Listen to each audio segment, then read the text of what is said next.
I know. I'm so sorry. Hey, we are live, Hirsch. Um, it's great to see you again. And this is all about fear of missing out. And I almost missed out on you. Yeah. Yeah. Sometimes you have a little technical difficulty and you fear that technology will let you down, and then we're going to miss out on our own experience of being there, not to mention the people who are coming to hear our show today. So Right, we right. apologize to all of you. I am a message therapist, but I am not a clairvoyant or do I have special powers outside of technology? Well, I'm really glad that the technology let us succeed. So, Yes. yeah, here we are.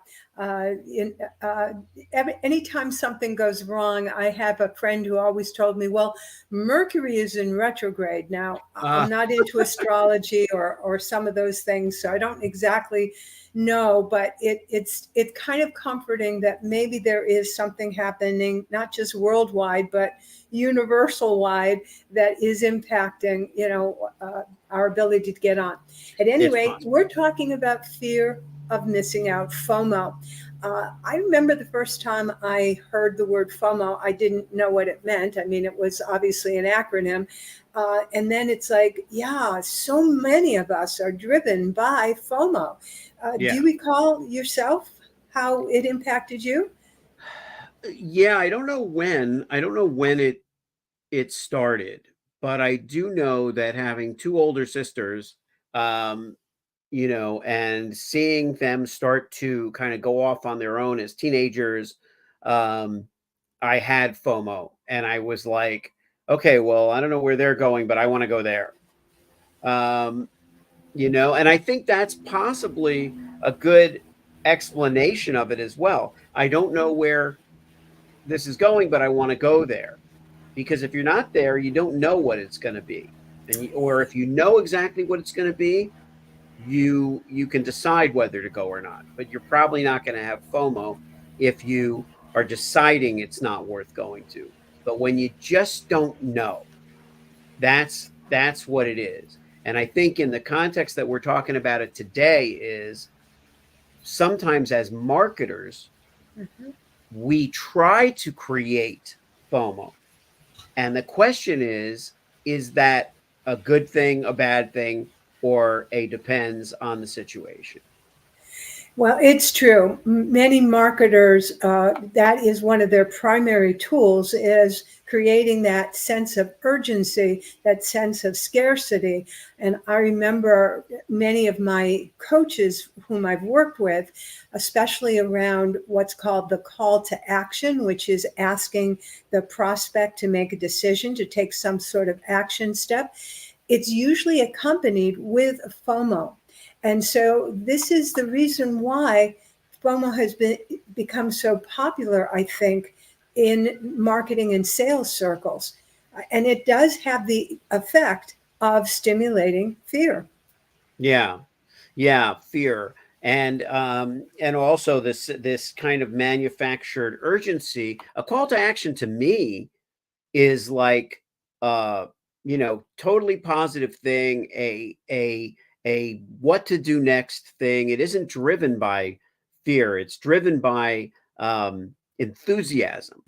Ooh. Whereas, you know I'm so glad you said that yeah, because I think it's important to differentiate that.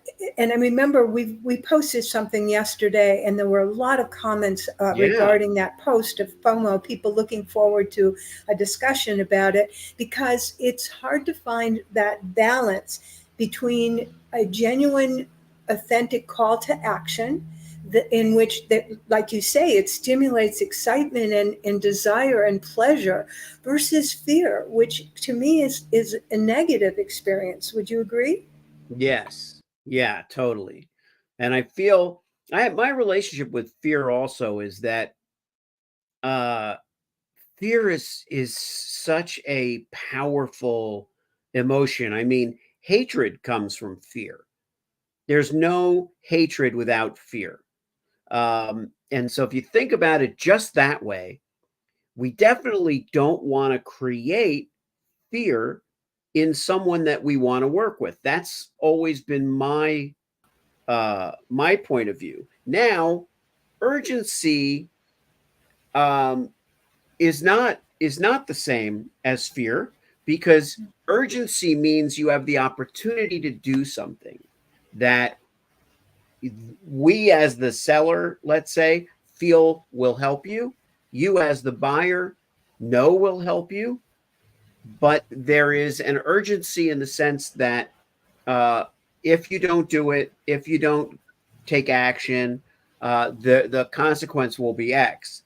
But it isn't necessarily FOMO, because I think we think of FOMO as being a purely emotional thing.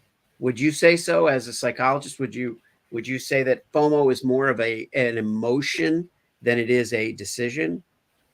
Oh, definitely. And again, we're deliberately cultivating a fear in order to get people to take an action, that action of, signing up or whatever it might be.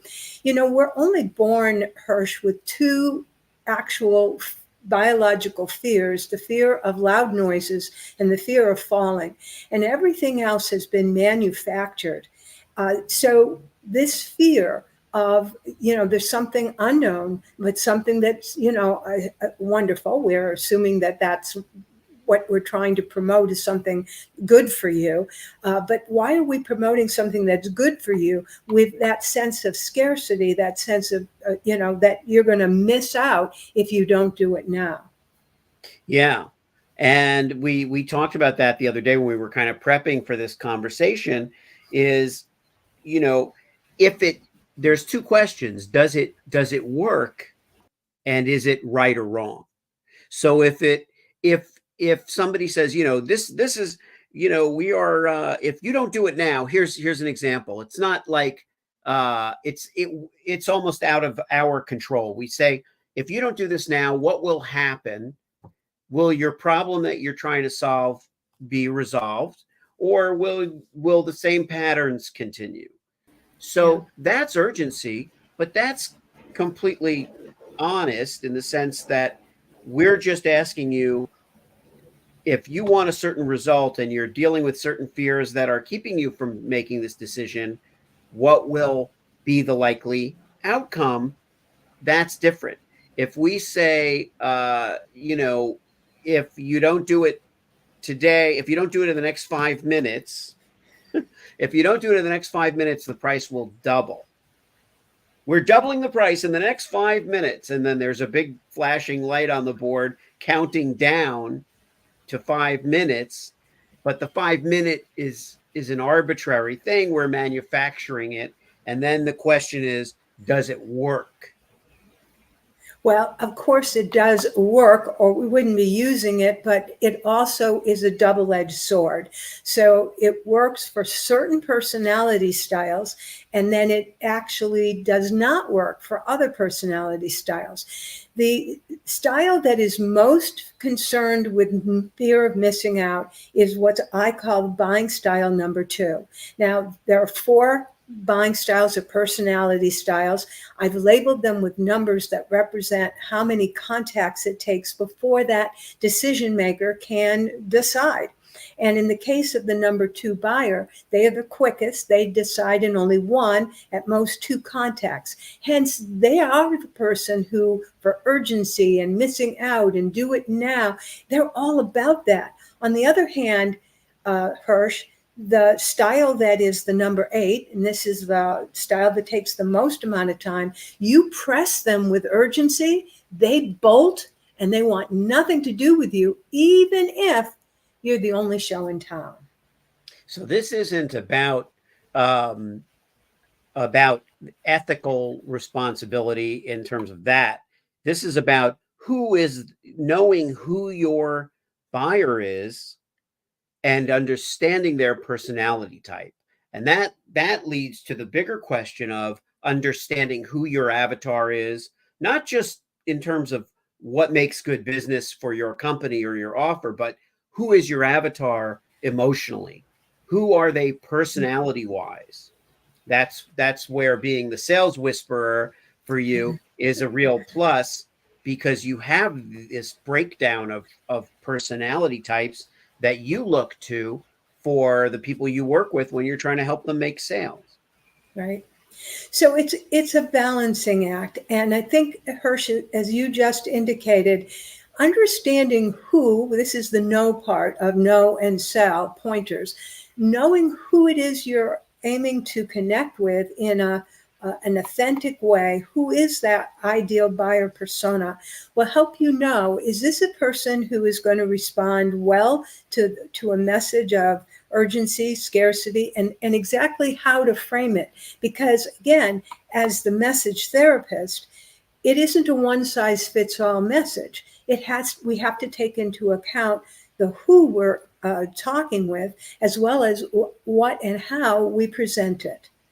Yeah, yeah, and then with the part that I specialize in, you're forming your brand, you're forming your image, and the question becomes, what message do you want to send to your customer? And this is assuming that who your customer is, what their emotional makeup is, and how they respond to pressure, and how they respond to information, and how much they need in order to buy. But what message do you want to send? What is your brand when it comes to the hard sell, Yeah. the soft sell? I know my brand is not the hard sell. I have Yeah. not been a hard sell person.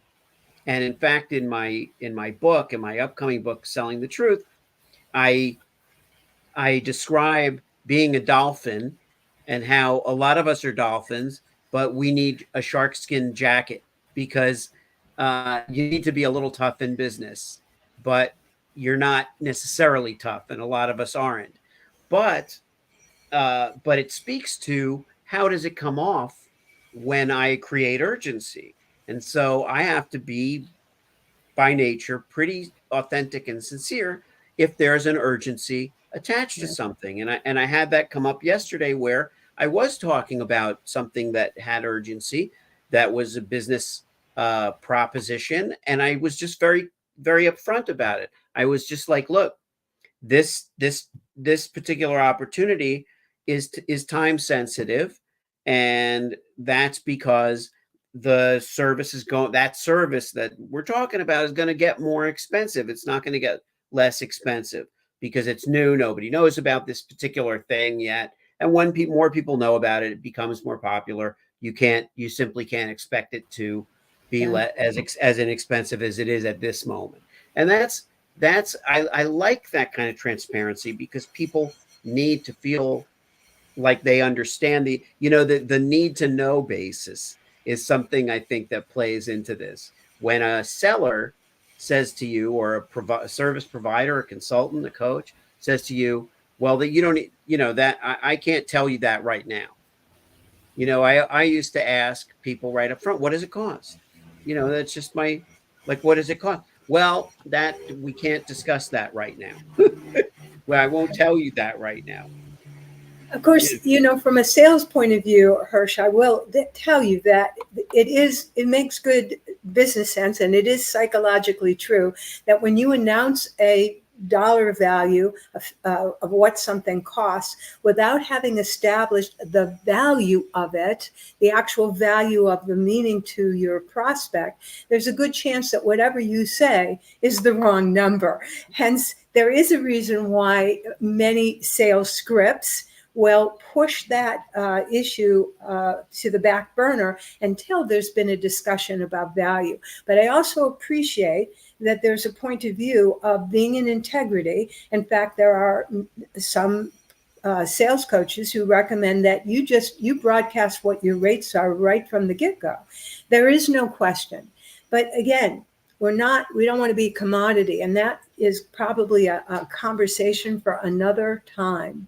Yeah. Well said. I do feel like there would be a way to say, like, I would take your advice, but I would say to the Yeah. prospect, um, would you be opposed to hearing more about what the value is first, so that when you do know the pricing, that you have a context for it? Yeah. That And that kind of transparency is what is lacking in some of these techniques that we're talking about. There's a lack of transparency. And I just want to emphasize one thing you said, and we are coming to the end of our broadcast, but one more thing, and that is you said your brand. You see, if the brand is to treat people in a humane way and care about them and want the best for them, then hard pressuring them to make a decision now, is that in keeping with that brand? Mhm. And that's the reason why we're raising this topic. There are plenty of people out there, and their brand is urgency and scarcity and do it Right. now, and you're going to miss out. And you know what? They're in business. They're getting customers. People seem to be happy with that direction. It's just not in alignment with our values, plain and simple. Right. Right. Wow, you sewed that one up nicely. Thank Um, you. and in tribute to you and to all the women we're celebrating during Women's History Month, our next episode is going to be a special episode that celebrates Women's History Month. Right, and International Women's Day, which happens on March 8th. So stay tuned for our next broadcast. If you have comments, questions, please feel free to leave them for us. We will be answering them. In the meantime, to your sales success. I'm Hirsch Repun, the message therapist. And I'm Nancy Zare, Sales Whisperer.